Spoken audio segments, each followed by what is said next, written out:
on, guys? Welcome back to United View. Hope everyone is doing very well. We're back for another edition of the Tactical View, and today we're going to be breaking down yesterday's draw at Old Trafford. Manchester United 0, Newcastle United 0.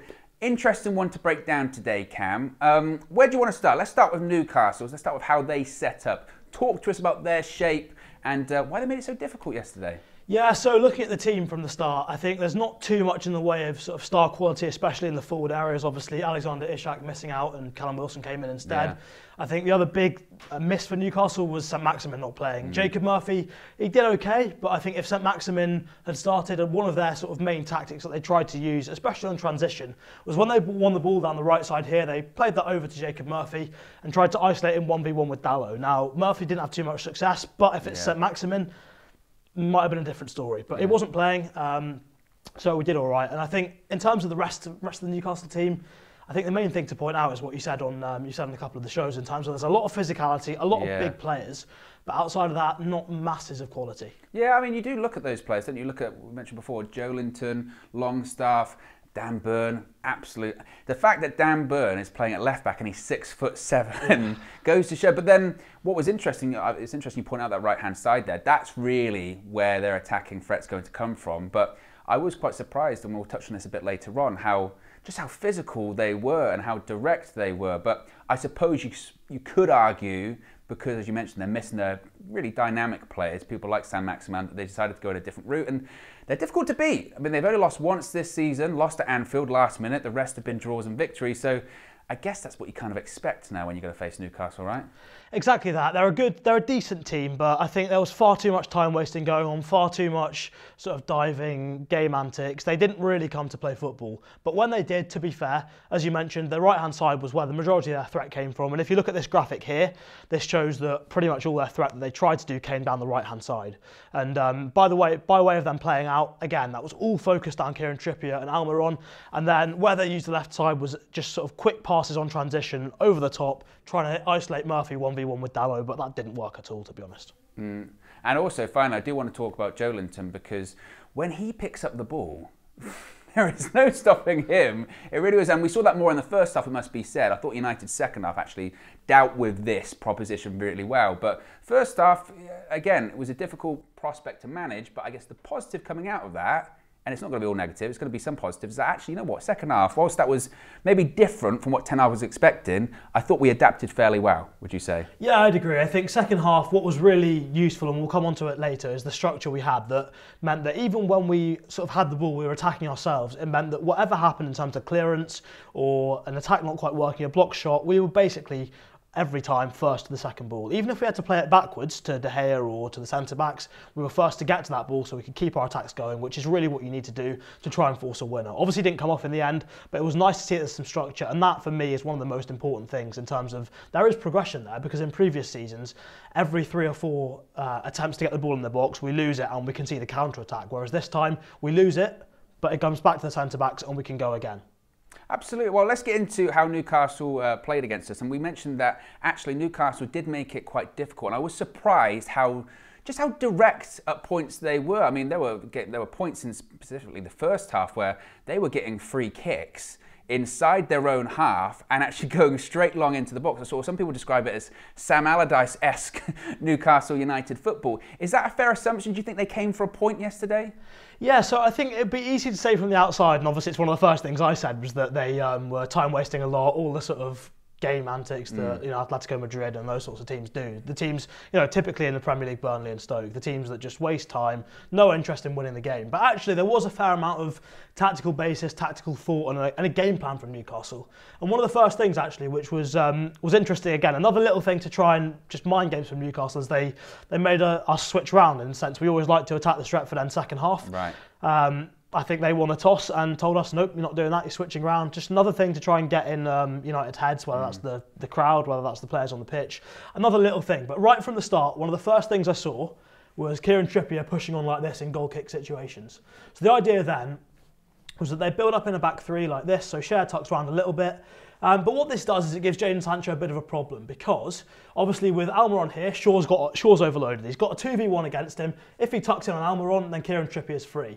However, if he doesn't tuck in, if he stays in defensive space, then if that ball goes to either of those guys and it's a quick enough, incisive enough pass, United have a bit of a problem, because if Sancho drops off, really easy for Schär to get the ball there, no pressure on him whatsoever, so he can just carry the ball, and find a pass into midfield. And eventually, at some point, someone commits.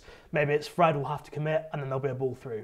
So it gave Sancho a problem in the sense of he can't go back there, really, because otherwise our press gets disconnected, and he's left with Ronaldo covering all of this space, pretty much that whole side by himself, which he can't do, can he? No, exactly. I mean, just as we're talking about Sancho there, it almost felt like it maybe wasn't the game for him yesterday, because we needed that just extra bit of explosiveness and pace. Now, Rashford, Ten Hag did reveal that in actuality he was a bit under the weather, why he didn't start. But did you see a lot of Sancho then yesterday getting caught in two minds as to what to do? Like you said, not overcommit onto where Trippier is, but also at the same time, was he really coordinated in that press too? I think it was a really difficult game in terms of our pressing, because obviously when Ronaldo's not prepared to sprint, and this is the difference. Some of the modern players that you see, if you're going to press, it can't just be a 70% run, even a 50% jog. It can't be that. Especially when you're left covering this much space, it has to be a sprint to get out. Now, Antony's prepared to do that. He works really hard. Sancho, 50-50. Rashford sometimes will. I think the man to use, from a purely pressing point of view, Anthony Elanga would have been the one to put on there. Right. Because he's able to cover that ground. But the problem is then, obviously, if Sancho drops off to deal with Trippier so that Shaw can tuck in there, Schär's got so much space. All he has to do is... Well, Ronaldo's not going to go and press it, but even if he does, all that's got to happen is that ball comes back round. Even if Antony goes in there, there's a spare player every single time. So from that perspective, this sort of overload thing was quite smart from Newcastle. And what it meant was that because Sancho stayed there to sort of try and force the press, this issue here was a big one. And to be fair to United, something that Luke Shaw has always struggled with is when he's got overloads, when he's got difficult situations to deal with positionally, he often gets caught out. Now, yesterday, the communication between Martinez, Shaw, at times Fred and Casemiro, it was really good in terms of making sure that whatever happened, they were in the right situations, right spaces to deal with it. So a lot of the times, to deal with this, Shaw just sat off there, waited for the ball, and anticipated really, really well to nip in there quickly and get the ball off them. Martinez did likewise when Shaw had to go wide, and Varane and Dalot tucked across. So I think, in general, it was a tactical problem that they caused, but we coped with it mostly quite well. Yeah, I mean, also, you touched on Martinez too, actually. Yes. He dealt with Callum Wilson really well, I thought, particularly in that game. There were quite a few battles, particularly in that first half. But I think defensively, certainly, I think Erik ten Hag will be happy. And he said so after the game, that actually, I'm happy with the press in the second half. I'm happy with how we controlled the game. And I think, to your point, that's how they reacted quite positively to those challenges in the first half. But second half, had all the ball, dominated the game. Exactly. So this is one sequence that I want to sort of highlight. And again, talking about the way Newcastle were trying to create this 2v1 on the right side, what played into that as well was the fact that typically United tend to go man for man in midfield. Right. So what we do is, if the deeper two, let's say in this situation it's Guimaraes and Longstaff, we'll have one of our pivot and Bruno Fernandes marking those two, staying really tight when the ball's sort of down the opposite end.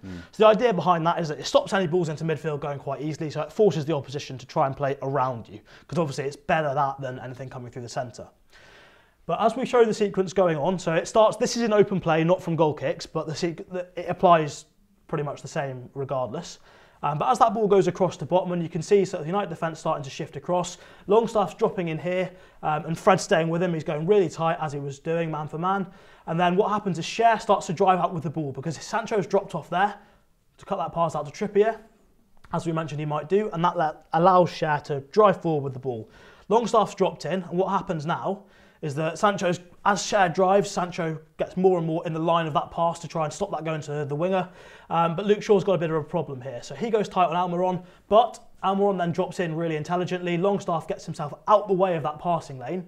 And what you see is Fred makes a last-ditch attempt to get across. So if I wind that back very slightly to here, you can see here, Fred makes a last-ditch attempt to get across and try to block that pass. Yeah. So because he's started out on Longstaff there, and Almiron's free because he's dropped in, it leaves a massive gap there for that passing lane to go across, and you're asking a lot of your midfield players to jump from man to man to suddenly dealing with a different runner. So that was the issue that they caused, and that ball does go through, and from this situation, Sancho isn't quite alive enough to match that run of Trippier, so Almiron's able to get on this ball, he's able to turn, get that ball into Trippier. Shaw realises a little bit late, he goes to Trippier. That 1-2 gets played and Almiron goes in behind. Nothing ends up coming of it, but you can see it could have been a dangerous situation because as Luke Shaw's been beaten, Martinez has got to go with Almiron. You've got Varane having to follow Wilson, Murphy's here, and then Joe Linton's breaking into that box beyond Casemiro. So it could have hurt us a lot more than it did. And it was I think it's nice and important to highlight that sort of tactical idea from Newcastle in terms of how they wanted to break us down. Yeah. And as we showed at the start, in terms of their play, the vast majority of their possession stuff came down that right-hand side to try and use Trippier's quality on the ball. Yeah, I mean, it's a positive looking at that, though. Like you said, that can be a point where United can come unstuck. But actually, to your point there, everyone shifts over relatively successfully in that point in time. Yeah, exactly that. And I think really it's just making sure that the wingers, in this case Sancho, is a little bit more alive to that overlap. But the impressive thing, and in United teams in recent seasons would have crumbled under that sort of pressure, under that sort of game plan, under that sort of specific tactical idea to try and unpick us. Yeah. Because the number of times that we've been really weak, particularly on this left-hand side with Shaw, and previously whether it's been Maguire, whether it's been Lindelof or whoever, when they've got to cover large amounts of ground, when they've got to deal with 3v2s, when they're outnumbered, they've really struggled to communicate effectively, to get themselves in the right positions to defend those situations, and then ultimately to actually execute what they're trying to do. So it's a massive improvement and a massive positive for United in general that we're dealing with those situations much better now. Yeah, because I can think of so many examples, to your point actually, where you do get overloaded, it's a 3v2 or something like that, and there's always that player over the shoulder that either someone hasn't passed on or they're not aware of. So that could be certainly seen as a positive. And actually, I think obviously the negative coming out of yesterday's game was that we didn't win. We should have been more clinical. But to Ten Hag's point, and actually this is a great example of it, defensively, that's probably our most, our best part of our game at the moment. Is defensively, we do look pretty sturdy. We do look pretty robust, wouldn't you say? Yeah, I'd agree. I think to be honest, for the most part of the game, they didn't really look like scoring. I think the best chance they had was that one from, was it the set piece where they hit the bar a couple of times? Yeah. And obviously that's an important chance. But in open play, it's nice to see that it didn't really break us down too much. Now, one thing I do want to talk about briefly is set pieces in the sense, I'm not going to put every player in here because it will get a little bit too congested.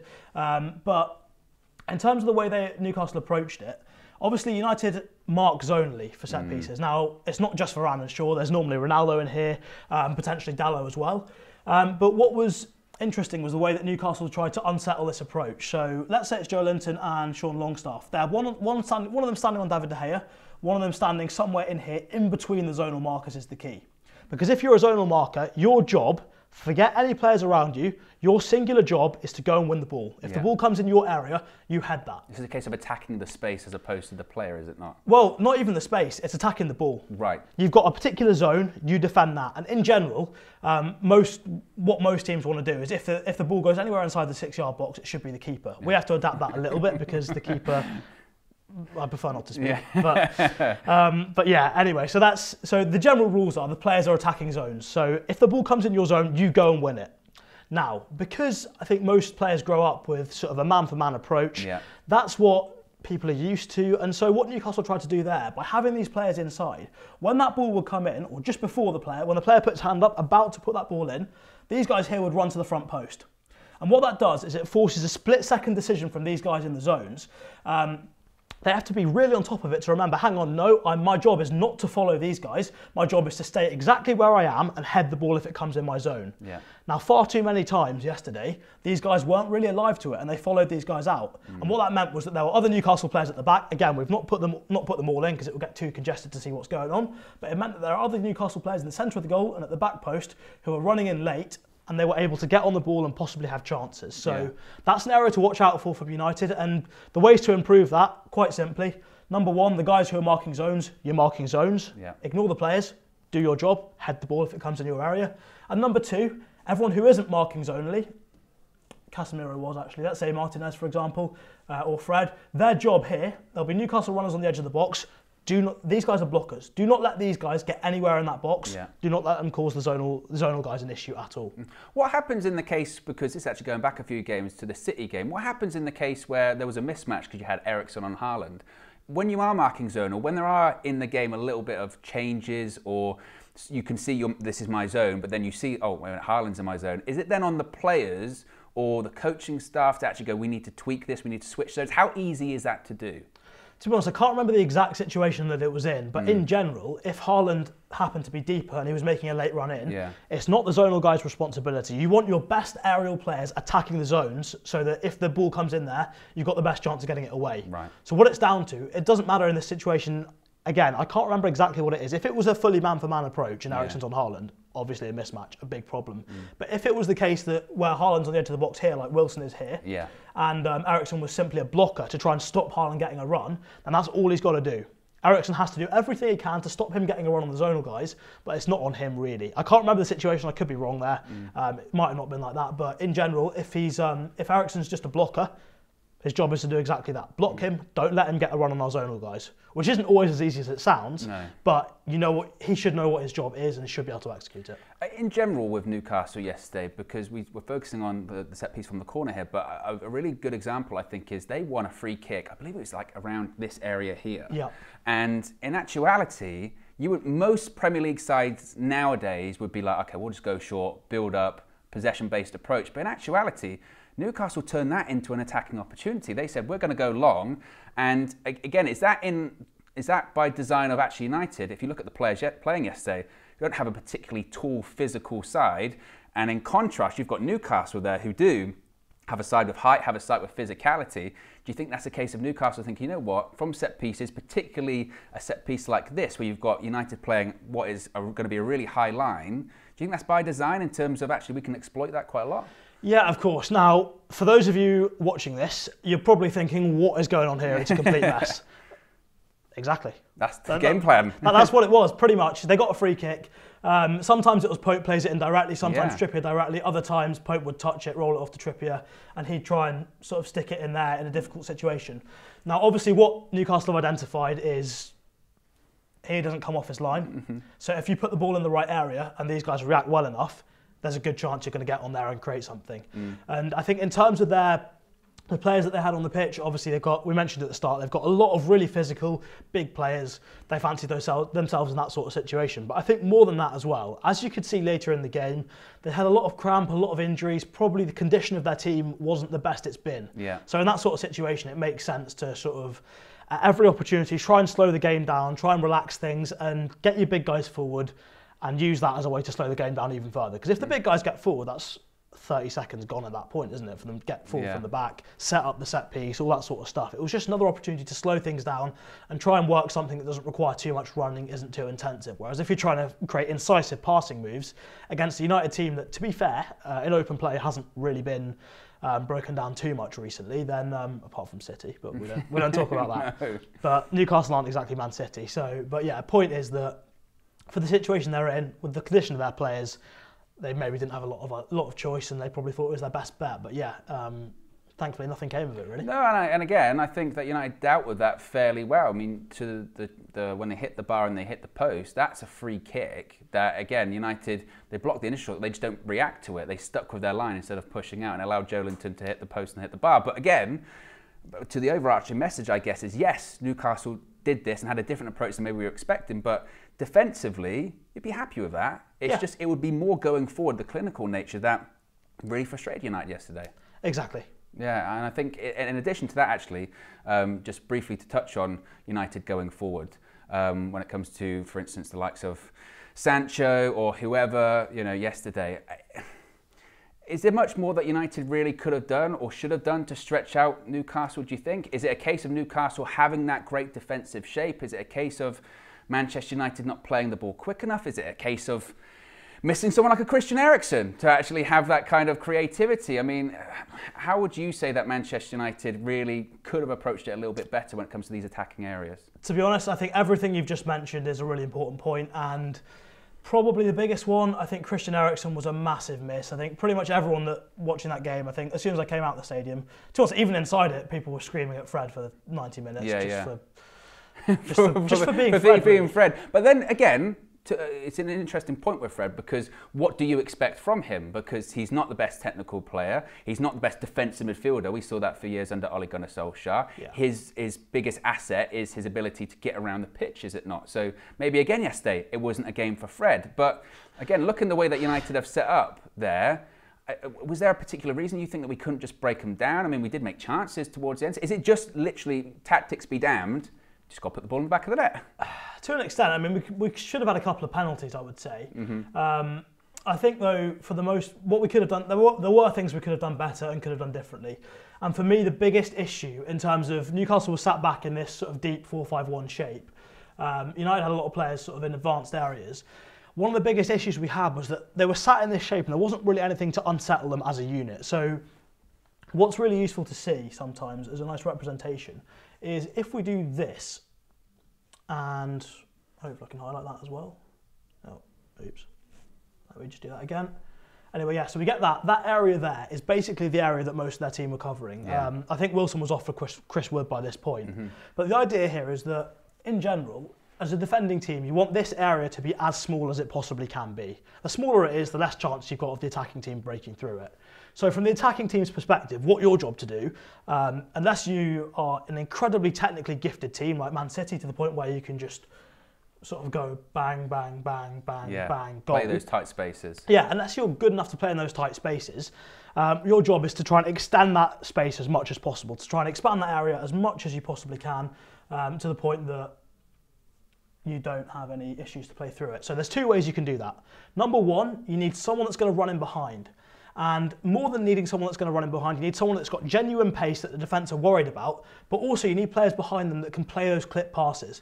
The number of times from City over the years, and you know what, from Spurs, with Christian Eriksen in particular, these sorts of balls from this area where it gets clipped in there, someone gets on the end of it and has a shot. Or, worst case, even if someone doesn't get on the end of it, defence drop off because they're worried about that space in behind. Yeah. A little bit more space opens up to play through, and even if you've not got the most technical players, if there's a little bit more space, that can make all the difference. So what we needed was someone running in behind a little bit more. Ronaldo didn't really offer that. He didn't really want to run in behind. And the two times he did, there was the goal that got disallowed, and then there was the chip as well. The chance he had for the chip, which obviously ended up being offside as well. Yeah. So it was...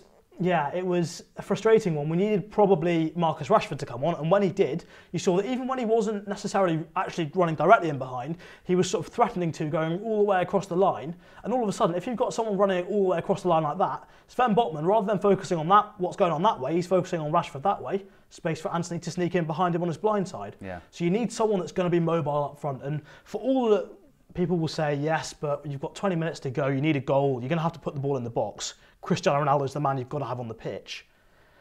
It's about tactically stretching your position. Otherwise, you're not going to create any chances in the first place. He'd have even been in that area? I mean, based off what we saw yesterday. Exactly. He was in the wrong place a hell of a lot, and he wasn't really helped by what was behind him, to be honest. The midfield wasn't really that functional. I think Bruno, to be fair to him, did a good job defensively in terms of he stuck with other Bruno quite well. But Fred was constantly in the way. When Martinez picked up the ball, the number of times that Fred failed to either sort of get on the ball himself and release it quickly, or he took too many touches. But then also, worse than that, if you're not going to be good on the ball, at least get out of the way of the passing lane, so that if Martinez wants to pick out Sancho, that's fine. But the number of times he would just stand there, and the ball was obviously meant for Sancho, but Fred would get in the way, intercept it. He's doing the opposition's job for them half the time. He's getting in the way, blocking our own passes. It's so frustrating. What we often see from Eriksen in these situations is maybe Eriksen will go and play out here, he'll let Sancho come in here, maybe Shaw can then go in there. But with Fred, he's just not got that same awareness, he's not got that same tactical intelligence. You don't get those rotations like you do with Eriksen. So that made a big difference. And the final thing really that you can do to try and beat this sort of shape, short of getting wide and getting crosses into the box, which Antony, no right foot, end of story, everyone's watched it, everyone's seen the same thing. But we can also go back. If we play that ball backwards to go forwards, brings the defence out, and as they're running out, there will be spaces because they're not going to be tight on their man every single time for every single second of that run. But sometimes we were a little bit reluctant to go back and bait the defence out and try to find some space. So for me, tactically, those are the main things. Go backwards to go forward sometimes, get the balls in the box from the wide areas, but Antony needs to find a right foot, and then also runs in behind as well, I would say. Yeah, because you did see that a couple of times, particularly like here on the right-hand side here. Antony gets it, cuts back inside, and you think, well, okay, maybe it's not there, it's not on, but he doesn't go all the way back. He goes to maybe Dalot, or he goes to Casemiro, or someone like that, and you're thinking, well, that's still not enough space for Newcastle to come out. Exactly, yeah. And sometimes then Casemiro often takes quite a lot of touches on the ball. He's not always confident when it's tight spaces to fizz that pass in. Sometimes he is, sometimes he isn't. Maybe he'll get better at that over time. But yeah, it was pretty frustrating, to be honest, with the way it worked. And I think something else that irritates me a bit is, and Ronaldo fans will get annoyed at this because they'll say, oh, well, he's the GOAT, we should service him, all that sort of stuff. But it gets to the point where every attacking player we have in our squad, pretty much, I think maybe Sancho you could accept from it, but pretty much everybody else, as soon as Ronaldo's on the pitch making a run into the box, they'll forget how to play football and just go bang. That's what I was going to say. Did you notice, because a lot of people I've seen bring this up saying at points it felt like maybe we were 2 passes away from a good move, but they would see Ronaldo force it. There was one really, really good one where Antony sort of tried to cross for Ronaldo at the back post when actually Bruno was making a really good run in here. Antony was somewhere down here. All he had to do was sort of pull it back to Bruno and we would have had a really good chance, but instead he tries some ridiculous, I think it might have been outside of the football to Ronaldo, and it just didn't come off. So it's just having that maturity to recognise, okay, yes, it's Ronaldo. Yes, he might get annoyed in the dressing room afterwards. Yes, say whatever you want about the guy. Yeah, he might well score if you put it on his head. But you've got to see the bigger picture. You've got to play the right pass for the right time. And so many times the decision making's off. And I don't know whether it's because it's Ronaldo, in terms of being that presence, being that persona that he is, but it seems like the rest of the team just lose their heads when they're playing with him. When they're playing with Martial or Rashford, they just seem to make better decisions. And just finally, before we wrap things up, subs yesterday, Ten Hag only made 1. Again, could you almost say he was somewhat justified in that, because towards the end of the game we do make 2 chances, so it's not necessarily the case the way we were set up didn't necessarily work. Was it just a case of personnel on the bench? I mean, who would you have brought on to really change the way that was all set up, the effectiveness of it? For me, I think the main one I would have done would probably brought off Fred for Zidane Iqbal. Now, I've not seen enough of Iqbal really in the first team to know how he would have coped with that. But I think in terms of finding some creativity, finding a way to break through the defence, Fred wasn't going to do it. So it was a case of, yes, you might lose a bit of defensive awareness. It might take Iqbal sort of 5-10 minutes to get up to speed of the game, which in Premier League games, if he's not up to speed, it can cost you. So I can see why he didn't do it, but I think if I was going to make a sub, that probably would have been it. Potentially Anthony Elanga on for Jadon Sancho as well, because I don't think he was particularly effective, or maybe Garnacho on. Yeah. But yeah, I think it's more just to do with the general tactical organisation. I think we missed Marcus Rashford really badly in this game. And encouraging signs for Wednesday? Yes and no. I think the encouraging sign is that second half our organisation was quite good. So when we did create chances, our structure was quite good. So when Newcastle were back in their shape like this, the United structure was good. We had the front 5 or front 6 sometimes with Fred getting involved as well. But behind that, Casemiro was in a good place, Dalot, Varane and Martinez were well placed, which meant that pretty much every time that ball got headed out or cleared by Newcastle, it came back to our players, which is really important because that means we killed the transitions. There weren't those chances, which Spurs thrive off. Yeah. They thrive off transitions, the chance to get the ball forward quickly. We did a good job of stopping those, so that's encouraging for Wednesday. So there you go, guys. Be sure to smash a like on the like button. Be sure to subscribe bottom right-hand corner. Remember, you can join the UV Members Club. Links in the video description. Get your badges, your emojis, your exclusive members-only content, a behind-the-scenes look at all things United View on UV Raw. Plenty of content coming soon, and of course, let us know what you think. Did we get it right? Did we get it wrong? Open to interpretation. We'll speak for you again very soon. Peace.